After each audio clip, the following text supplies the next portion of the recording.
Okay, well, welcome everyone. I think everyone here knows me, and I'm Kathy Archer. If you don't know me, I'm the director of the Goetemann Artist Residency, and this is our 12th year, and we couldn't be more excited about this year because we've got so many great artists, and this is our first closing talk, and we're going to be sad to be losing Howard, but he has to get back to Texas and then to New York. But this is my favorite time of our residency because we get to hear, in the opening talk, it's really interesting to see where the artist has come from. But now we get to see how the artist has been influenced and what the result of that is, whether it's just however the place has informed the work or the people, or just the fact that you're getting out of the space that you're always working in and starting in a new place. So welcome to everyone, and I would like to introduce Ruth Mordecai, who's going to say a few words about Howard, and Ruth is the former director and paved the way for me. So here's Ruth. Thanks, Kathy. So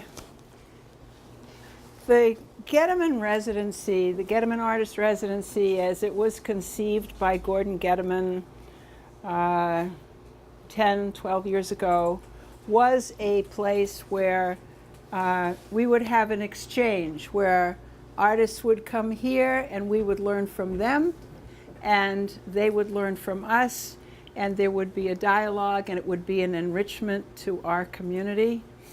And I would like to say that there are a few residents who've had an impact on my thinking and my work, but none has been more important to me than the conversations that I've been having with Howard Sherman over this month. I have great respect for what he's doing, and also for his energy to be a self-supporting painter in this world. It's not an easy road, but we are wishing him so much luck, and we have been thrilled to have him here. Howard's work this last year, this is a book about Texas painters, and art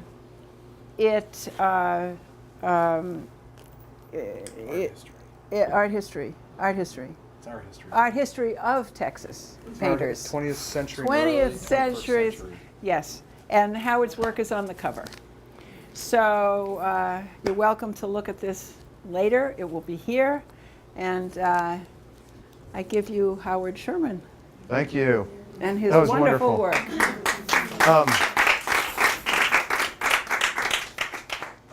Thank you very much. I really appreciate y'all being here. This is wonderful. And Ruth and Kathy and Christy and Brenda. I mean, there have been so many people here that have been really, they've been so wonderful while I've been here and very helpful. And it's been a really great time. This is going to be a little different than the opening slideshow and lecture. And whereas I've been told we're going to have sort of a conversation, but before we get into the sort of casual conversation, there are a few people who are here that weren't at the opening, and so for just a couple of minutes, I'm going to talk about a little bit about my work, which will sort of organically lead into talking about what I did while I was here. And then, yes, feel free to flip through that book. That was a real big honor. When I was told that book, I was going to be included in the book, I was really thrilled because it's an art history book. And then when they told me a few months later, the publishers called and they said that they chose one of my pieces for the cover, I almost dropped the phone. But it's been really wonderful. It's been out for a little over a year, maybe about a year and a half, and it's been really great since that came out. And anyway, so for those new people here, just very briefly, I'll tell you a little bit about my background. I'm from Houston. I live in Houston. Undergraduate, I had a resume at the opening. I don't have it with me now, but undergraduate education was at the University of Texas at Austin, where I got a bachelor's degree in studio art. And then later on, about 10 years after that, I went back and got a Master's of Fine Arts in Studio Art from the University of North Texas, which is in Denton, about 45 minutes north of Dallas. But I've lived most of my life with a couple of smaller stints, but most of my life I've been in Houston. And anyway, one other thing I want to say before I get into talking about the work, I do have an email list back there. There's a clipboard that I'm pointing to. I would love it if you'd neatly print your names and your emails so I can keep up with you. I send out 1 or 2 emails a month to keep people informed on what's going on, and you can forward them on to your friends and all that kind of good stuff. But it's a great way for us to keep up. So anyway, so about the work, I end up basically making paintings. I mean, the very short answer is they're a marriage of real gestural mark making, gestural abstraction, and cartoons, narrative cartoons or sort of figurative cartoons.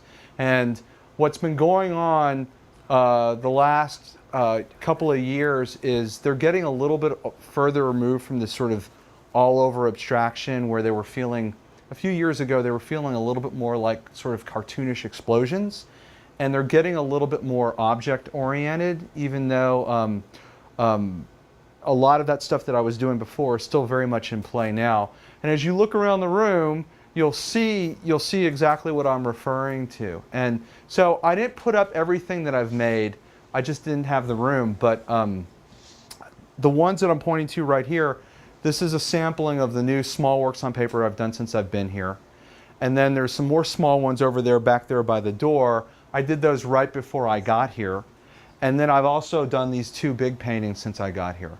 So it's been a really productive month. I've gotten a lot done, which is really great. And things are for sale, and I'll be more than happy to talk to you all about that individually if you have any questions about that. But they are for sale, and I can handle that tonight. But anyway, so that's kind of the overarching idea.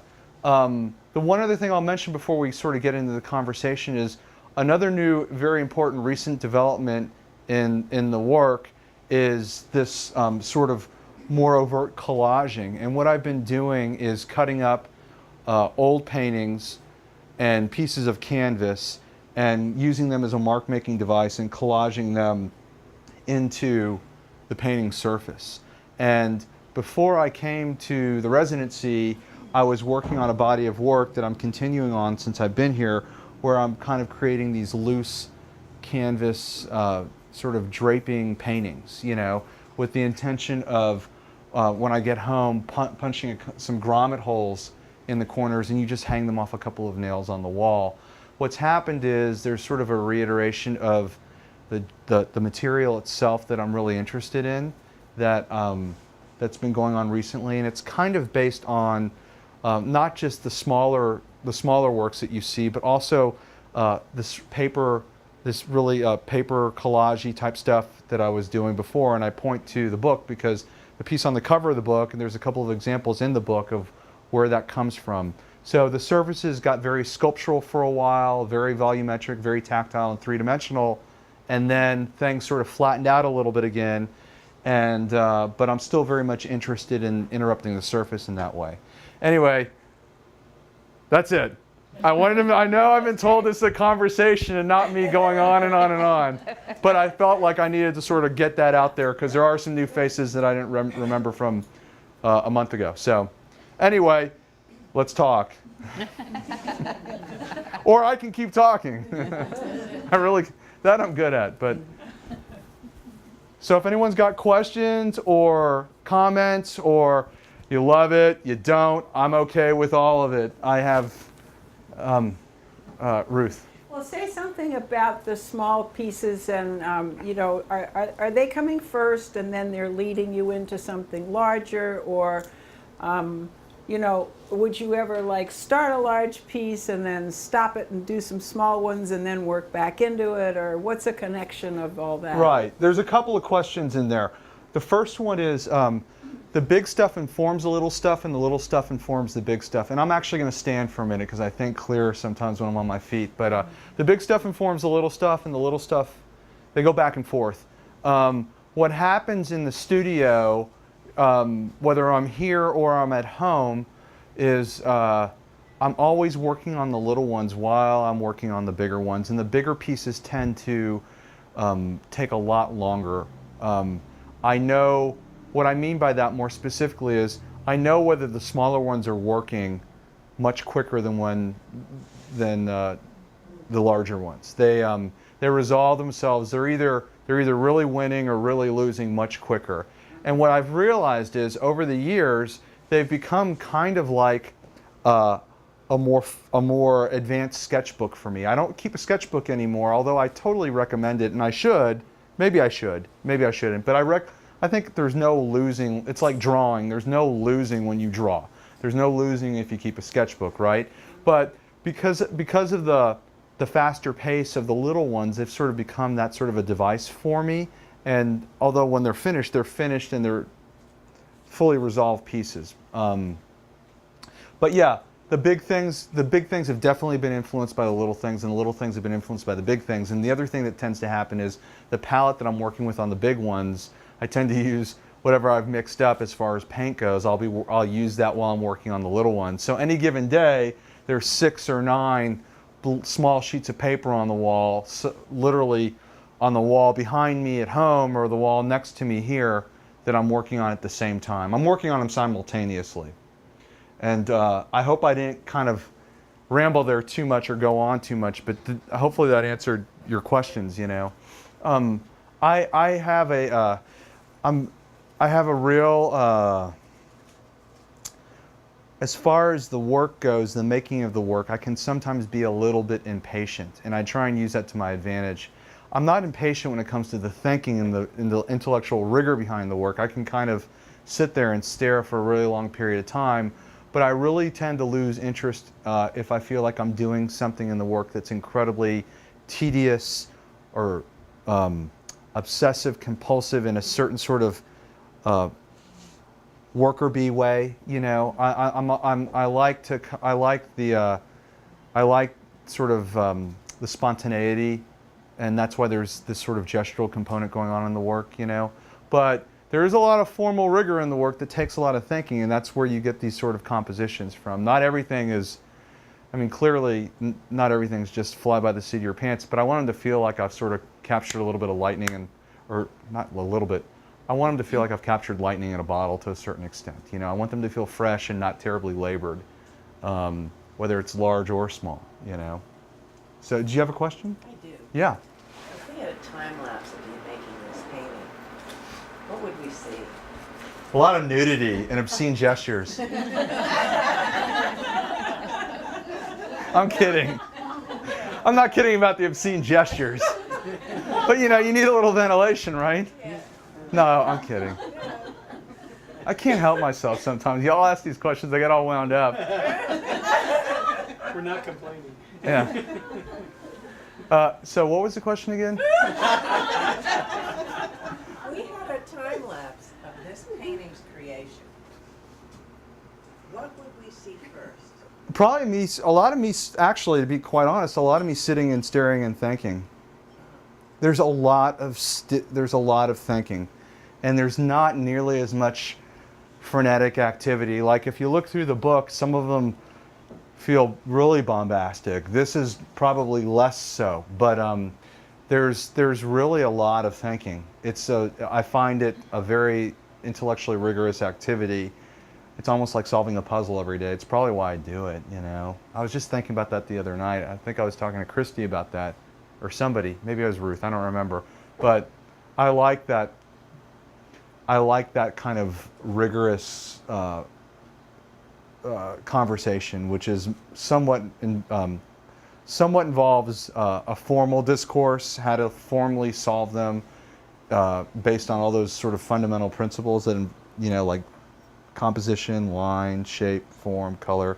But then there's also all the other stuff that comes into play in your head, which is not repeating yourself and coming up with something that feels sort of fresh and different, and all those other things. But if you were to watch a video, it's going to be a lot of me sitting and thinking, or standing and thinking, you know, and they're not nearly as much of this sort of thing as you might think, you know. I mean, like if you look over I there. don't think this looks like you've thrown it together at all. Oh, okay. I'm Some really people. very, very interested in the fact that I see what might have been another painting entirely underneath the surface of this that peeks through, and that's very engaging. And the drapery part of it, and the sort of suggestion of objects, and could maybe use it that, use it this. It's fascinating. Yeah. Well, I'm It's glad. a fascinating piece. Thank you. Yeah, I mean, the other one over there is probably, the other one over there is maybe it feels similar to you. I don't know. I think I've gotten that kind of question before, and I guess it's sort of, I think about it in the context of work that I was doing earlier, which felt a little bit more like there's one or two pieces in the book that felt a little bit more like they were whirling dervish, if you will. So that's kind of where I was coming from with my answer. And I generally get that comment from people like, it feels like an explosion or something. But yeah, these have gotten a little further away from that. But yeah. So I'm interested, since we're looking at this painting, because the red and the black collage, that's paper, right? No. This is all canvas. Oh, those are canvas? Everything's canvas, acrylic paint, and then in some instances you see a black water-based marker. Like you can even see it in that one a lot. But everything's just canvas and acrylic paint and water-based, like black marker. So, but it has the feeling of being done quite quickly. Not sitting there thinking, going, oh, I'll put this piece here and maybe that piece would go. Is that? That's intentional.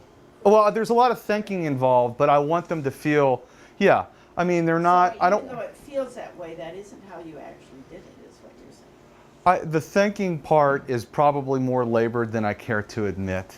Yeah, that's right. But when I step up to do it, yeah, I work in a way that requires me to, I purposefully work in a way that requires me to trust my impulses and work very confidently. And that's why it might look that way. When you're at this every Well, I day. love that. Yeah. I totally love how it feels, at least that it was done under impulse, that it was, yeah. Yeah, and you know what? I mean, a lot of these things I talk about regarding a lot of sitting and thinking, they've become such habit. When, I do this day after day, week after week, month after month, year after year. So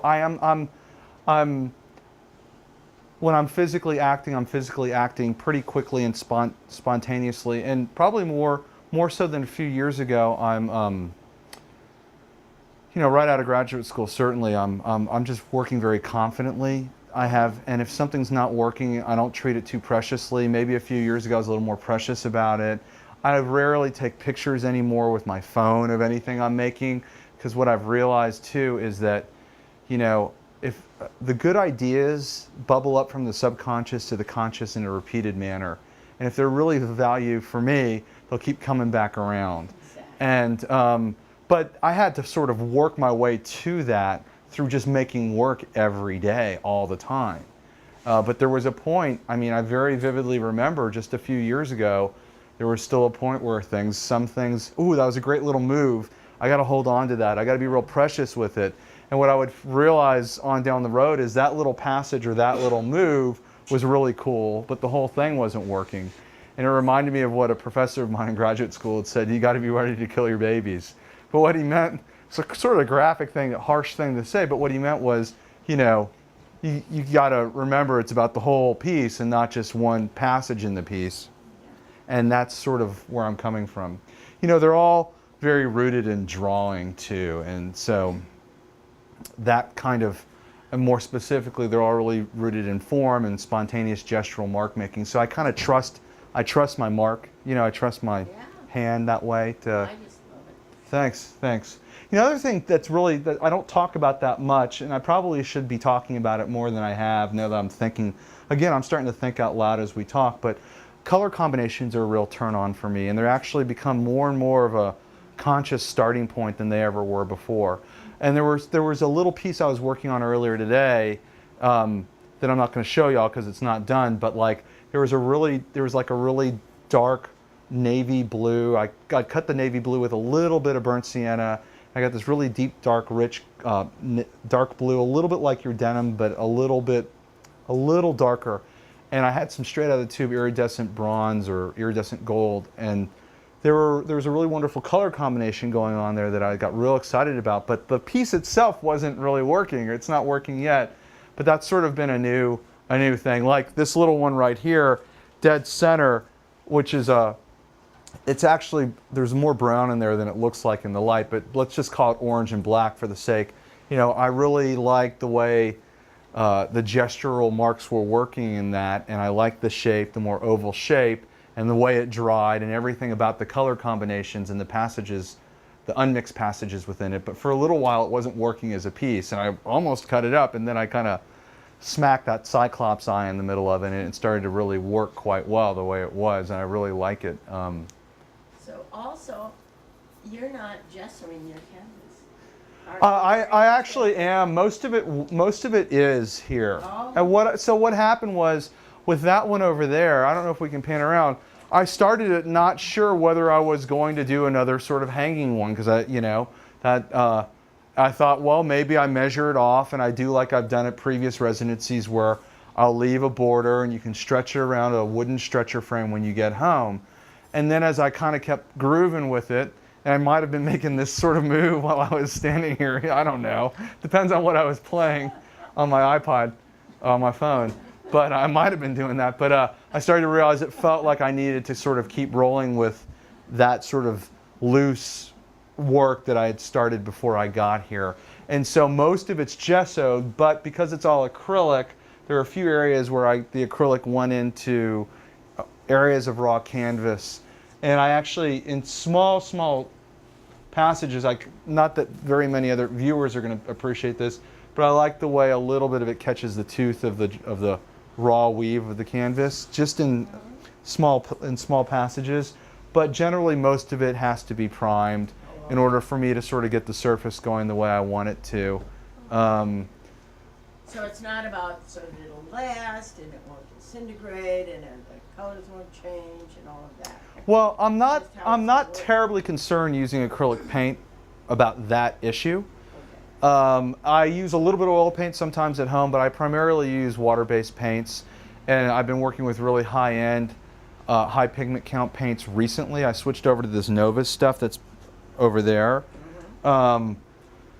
So I'm not worried about some sort of acid issue unless it's coming directly from the canvas. And I use standard Frederick's canvas or whatever standard art supply canvas they've got.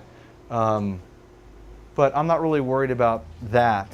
You know, I don't know. I don't know. I don't know if some people say acrylic paint hasn't really been around long enough to really know whether it's going to fade or not. Then I have seen acrylic paintings that are from decades and decades and decades ago, and they don't look terribly faded when I've gone to museums. So, yeah, I don't think there's, I don't know. Y'all might know, some of y'all might know better than I will. I don't think there's terribly a big difference between the way acrylic paint deals with acid-free paper versus 100% cotton duck canvas. You know, I try and be relatively archival about it, but I have seen a lot of acrylic on raw canvas before. Yeah. I've seen that listed, and I think Morris Lewis, stain painter from the That's what I was 70s, thinking, would yeah. work on raw That was canvas with exactly acrylic. what I was thinking. Maybe Frankenthaler. Yeah, I mean, some of those painters from the 60s and 70s weren't too careful. Just fine. Yeah, it's water-based, you know. So I had a gallerist. It's funny. I had a gallerist a few years ago who said something about linen not molding as quickly as canvas, but I'm not so sure about that. You know, I just sort of use. I don't. You know, I try and use good quality art supplies, standard art supplies. I don't use anything too funky or weird or mix up weird recipes. I generally use. I think it's mostly 100% cotton duck canvas. The standard stuff. Sure. And standard acrylic paints, and that's kind of it. I mean, I do know artists who've got that artist cookbook and they're really all about it and they like coming up with their own stuff. I'm too impatient for that. I just kind of want to get to work. And I've learned to sort of get, it's funny, I'm kind of going a little bit off on a tangent here, but since we're getting all technical, you know, the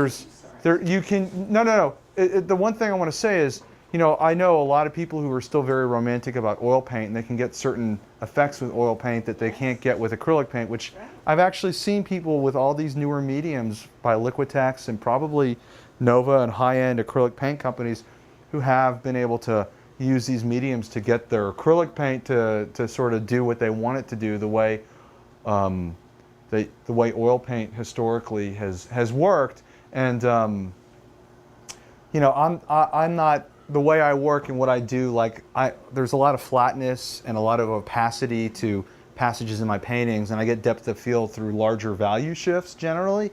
It's just sort of the habit I've gotten into and what I like. There aren't a lot of smooth value transitions where I'm trying to create like volumetric objects or whatever. So that's never been a real super big concern of mine. I mean, it could in the future. I might decide I want to recreate a still life and make it look representational in that way, and then I'd sort of work in a different manner, you know. Excuse me, Howard? Oh, I'm sorry. Go ahead, Karen. Well, I was just going to ask if you would talk about this piece a little bit. Yeah, totally. This was a completely different painting up until almost the very end. It didn't have, let's just sort of call this sort of a black rectangular object, for lack of a better way of putting it. It didn't have that. It was a much smaller object, and a lot more of that pinkish hue was sort of bleeding through and acting with the black areas, and it just wasn't working, and the painting felt incredibly sectioned off and awkward. I was sending images of it back to a couple of artist friends back home who know my work very well, and you know, it's a horrible way to look at work, but it's like trying to listen to music underwater, looking at work on a phone. But they know, you know, they're able to make a couple of comments, and finally I had kind of a couple of moments of frustration, and then I kind of enlarged. I got a little frustrated, maybe a little angry with it, and I enlarged the sort of the black area and got rid of some of this canvas stuff, and then the painting just sort of, the painting worked, you know. And again, I don't have that many specific intentions. I'm talking to you, sorry. I don't have that many specific intentions as to how I want them to, what I want it to look like in the end. The plan is to have as little plan as possible, you know, but then they end up kind of coming together in similar, you know, in somewhat similar fashions to other ones, I guess. But the other thing too is I've been picking up this sort of grid thing again, as you see these sort of striped grids between the blue and the black. It's something I've done off and on for many years. I recently picked it up again, and it really seemed to sort of work. Yeah, it worked within this particular piece. I like the way it works. The other thing, when I first started doing that, this is sort of an interesting story. When I first started doing that, I was at the very end of grad school, and I was looking for some sort of a device that felt, not necessarily looked, but felt a little bit more well-manicured, thoughtful, even obsessive than other passages in the paintings, to sort of pull it out of this sort of expressionistic painting. And that's where I kept going around in my head about that. And I'd always had an affinity for geometric abstraction, and I was around a lot of other artists who were doing things in a really clean, neat, well-manicured way, lots of masking and things like that. And so it seemed to sort of work, and I've done it off and on ever since then. And it's come up in other ways too, you know. And I'm curating a show that opens in Houston on Saturday of these 5 artists. And one of the overarching ideas behind it, I'm not in it, I just curated it and I wrote the essay for the catalog, but one of the overarching ideas in it is my affinity for hard-edge geometric abstraction. And I've always enjoyed that painting and looking at that painting. I don't want to make those paintings, but I like hinting at that a little bit in my own work off and on from time to time. And I also like the fact that even if it's just in my head and no one else cares, I like the fact that it starts to pull the painting out of a certain style or a heavily loaded or historical area, you know. So there's a lot, because clearly there are references to abstract expressionism from the 40s and 50s in the work. There's references to neo-expressionism from the 80s in the work, but they're never exclusively that. And I think that's one of the things I like about the more recent work that's gotten a little bit more object-oriented. It's getting further removed from that. and it happened in a really organic way, and I'm really excited about that. If you look closely, another thing I've pulled back around, which I hadn't done in a while, is there's certain areas that feel like you're seeing some masking tape. It's all acrylic paint, even there, you know? And for a long time I was like, not trompe-l'oeil, I guess you'd say trompe-l'oeil, but I was faking collage where I was faking duct tape and masking tape, and I was faking pieces of paper taped down to the surface of the painting, and it was all paint. It was just one more little thing to throw in. I'm giving all my secrets away. And what about like the little things you can recognize, like the hypodermic needle and the number 8? And Where's the number 8? yeah, up in the upper right. There's a number 8? Oh, looks like it. Maybe just 2 circles. Oh yeah, yeah. That's not a number 8, but that's. I'm glad you saw a number 8. I think that's really cool. Is that a credit card? Credit card, yeah, yeah. Little. I noticed there was one. So an important detail I forgot that I left out before is my background's in cartooning. So I did a daily comic strip when I was an undergrad. Although I got a bachelor's degree in studio art, I really wasn't that interested in it at the time. I was doing a daily comic strip, trying to get it into the school paper, and then I self-syndicated that to about 17 newspapers around the country after I got out of school, and so that's really a real heavy part of my background that I just completely forgot to talk about earlier. But yeah, so you spend some time, especially with this one, a little bit in that one, but especially in this one, you get these, you start to see a lot of cartoonish iconography, and there's generally also, you know, generally there's this sort of playfulness or sense of humor permeating the work in general. There's an undercurrent of that happening, even if it's sort of subtle, either in the way they're made or their color choices or little cartoonish doodles. And I've said this a bunch before, it's just really important for me to sort of hold on to my sense of humor, even if you see it very indirectly in the work, you know. You know, they're made in a way that feels a little bit, not ham-fisted, but a little bit physical and playful. So, yeah. I wanted to ask you, how do you feel here as opposed to being in your studio? Did the influence of being here, just being in a different place influence you in a different way than if you were in your studio? Did you come up with new ideas, or? I had a little more time to think. Yeah. Not, you know, that's the number one thing. We talked about that a little bit the other day, but that's probably the most important thing. I've had a little more time to think, and you know, Houston's like a really big, hustling, huge city, and I don't have a live-work studio space right now. I've had them before, but right now I'm commuting, and the commute has gotten really kind of, a lot of people have been moving to Houston. It's booming, and so the commute, what should have been a 15-minute commute 2 or 3 years ago, at the wrong time of day is now 45. And yeah, and so gaining back that time any given day, I'd forgotten about that, and so being here and getting that time back has been really great, and it really makes me reconsider how I'm operating back home. But really, so that extra time is just giving me more time to think. That's probably the number one thing. You know, a lot of people have been asking me that question. I kept thinking, should I make a seascape painting now or something? But Just the change.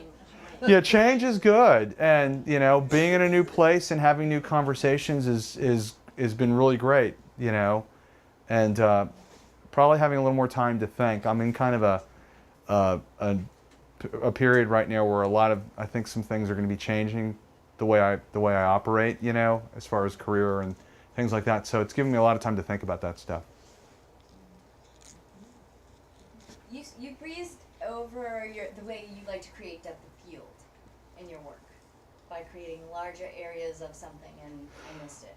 Okay, so yeah, if you look at whether it's the big ones or the little ones, there's not that smooth value transition that you get as if you're looking at like a representational still life drawing, like whether it's made with paint or charcoal on newsprint, where you're getting like all 6 categories. Like let's say we're looking at a painting or a drawing of a sphere, a lit sphere, where you've got shadows and stuff like that, and then you're painting it in a background. You're painting it within an interior, within a room. So there's a depth of field there, right? Even if it's just a single object. where you get a very specific foreground, middle ground, background. Maybe it's one point perspective where it's all like zooming right into that sphere in the center of the paper or center of the page, right? So I'm kind of doing all that too, but I'm getting more depth of field through less obvious value transitions and more contrast. I mean, just look, you know, like the darker darks versus the lighter lights. Although you can, if you really look a little closer, you do see more smooth value transitions in some of those passages. Like, I'm going to come back over here. I'm glad you asked that because it kind of leads into another thing I want to talk about. But if you come over here, I didn't do it intentionally, but there's some shifts between the darker hues in the yellow and the lighter hues, right? And I never talk about this. This is something I never really talk about. It's kind of interesting, but it's just it's an academic sort of discussion, which is fine. But it's just something that hasn't come up in a really long time. But like, you do get that same sort of depth of field I was talking about if you're recreating, if you're doing something more representational, recreating photography, right? But I'm not doing it in quite that same way, or I'm not conscious of it. I don't think about that. You know, it's something that's drilled into you. That was drilled into me a really long time ago. But so I'm giving you a long-winded answer to your question. I get a deep sense of space generally through extreme value transitions. That's really the easiest, concise answer. But that brings me to something else that I think is really important that some people, I've noticed in some of the conversations I've heard since I've been around, which is, you know, I'm using the same things to do my work that I would use if I was doing any other kind of work.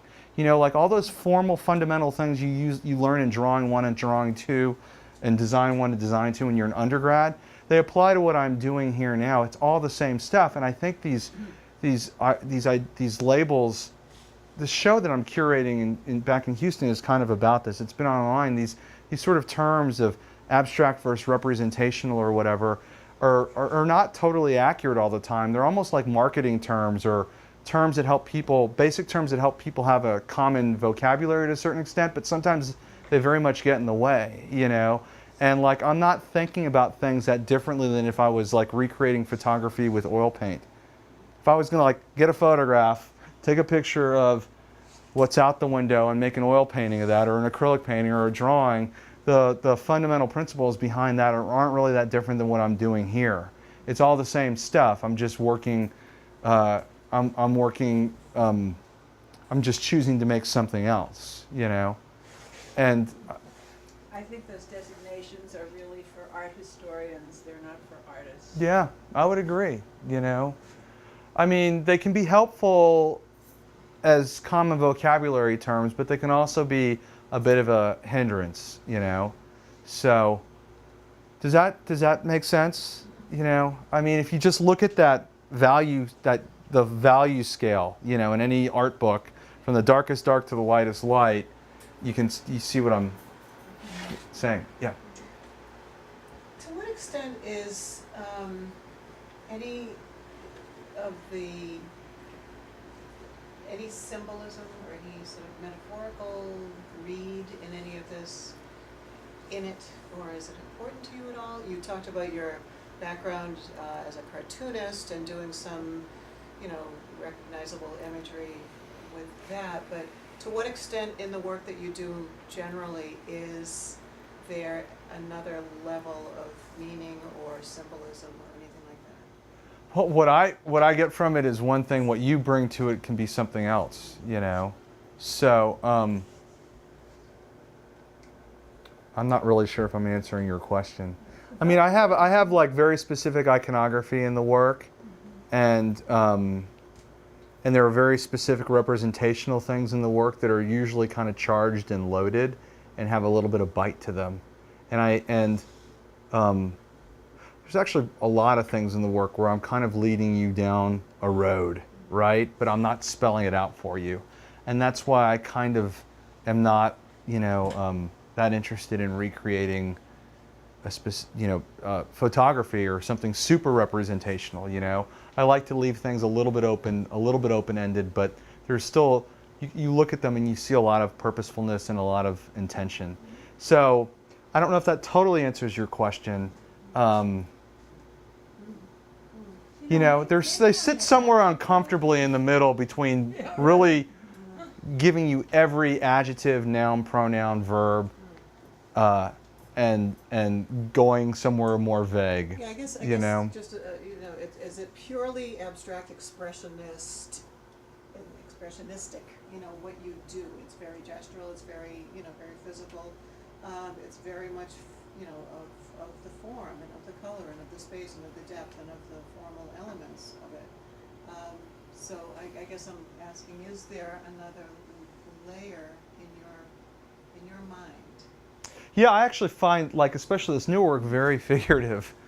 You know, if we're gonna use these terms that, you know, I don't think of it. I think of that as just one more thing, in addition to what I'm doing. You know, you know, the way and the sculptural surfaces and all the hard-edged shapes, and then the sort of recreating, the sort of postmodern notion of recreating collage elements or tape or whatever that's really paint. That's something that wasn't, you know, these are sort of little things that were never done back then, or maybe even in the 80s for all I know, you know. Again, those sort of arguments are things that I've kind of been shrugging aside over the last couple of years, but they certainly, those sort of historical arguments and how people were making paintings decades ago were things that I was really arguing with myself about in graduate school and probably right out of graduate school, you know. And then you sort of let some things sort of fall away, and then you hold on to other things, and you almost, the easiest way I can put it is I take that deck of cards and I've shuffled it again and again and again and cut it up and sliced it and diced it to where I'm not really thinking that much about it. I mean, this newer work clearly for me is not about some sort of, you know, the world doesn't need another de Kooning or Pollock painting or even a neo-expressionist painting, German neo-expressionist painting or any of that, you know. I'm kind of trying to, I'm pushing it somewhere different, you know. And some artists I talk to don't even care, you know, like they never had that kind of argument in the first place. I talked to a lot of artists, they make what they make in 2016, and they don't care whether it looked like it was made in 1927 or 1987 or 1997. They don't care, and the fact that they're making it here and now is enough for them and all that. But I will say that, like, having that kind of internal argument and external argument based on a lot of modernist and postmodernist art history out of the 20th century was crucial to me getting to an exciting place in the work for me, and then hopefully for the viewer, you know. So I hope that answered your question. I kind of unpacked a lot. I unpacked a lot there, but the other thing I would say very much is I think it's incredibly important to know your art history and know it well. And I also think it's really important for people to sort of keep up and be looking at contemporary art. And one thing I've caught myself emailing a friend of mine about recently, and I think it's actually true. I think I think looking is work.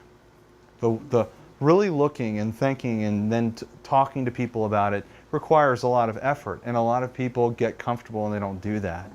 But that's how your work's going to grow. And I almost believe in, like, what the art critic Dave Hickey says too, which is, you know, having a really good art history knowledge and a few drawing classes is going to go a really long way, much more so than a ton of studio classes and not knowing any art history, you know. I think you need them both, really, quite frankly. It's not one or the other. You really need them both. Yeah, I hope I answered your question. Yeah, you did. It's sort of taking it sort of the next step of questioning from what Karen was asking. And you're talking about using some devices to lead the viewer. I'm wondering about an art history kind of following titling. Do you call them like Gloucester number 2, or do you call them? No. Do you call them? You know, do you lead the viewer with the title, or do you just number them? No, I don't number them, and I don't entitle them. I come up with titles that that I think are interesting. That sometimes I want to freak people out with the titles. Sometimes the titles have everything to do with the work, and sometimes they have nothing to do with the work. And a lot of that comes out of my cartooning background and having an interest in words and text. And I'm a bit of a heavy New York Times reader, and I get a lot from news sources. I'm a bit of a news junkie. I also did editorial cartoons back in the day, and so I'm in the habit when I'm home of reading 2 or 3 news sources every morning. Generally one very liberal, one very conservative, one in the middle, you know. But I like to, you know, I read well-written papers. I try and keep a book going. I get a lot from that for titles, ideas for titles, or for phrasing for titles. Song lyrics are really good lately. It's very rarely, I just like it. I don't care whether I actually have never really cared whether it leads the viewer or not. I think that a lot of the people who end up collecting my work don't let the title, some of them hook into the title a little bit, but in the end, it seems like the people I've met who collect my work are the end result, when they end up putting their money where their mouth is, they're doing it because of the picture and not the title. But I don't know for sure. I don't think about it too much. I totally title them. Yeah. I mean, go look in the book. There's all kinds of titles. What's the title for that one? I haven't titled it yet. I haven't titled anything new yet. But I mean, you want to hear about titles? I think we should. Depends. Who's buying dinner? No, I'm just kidding. It's like Batman.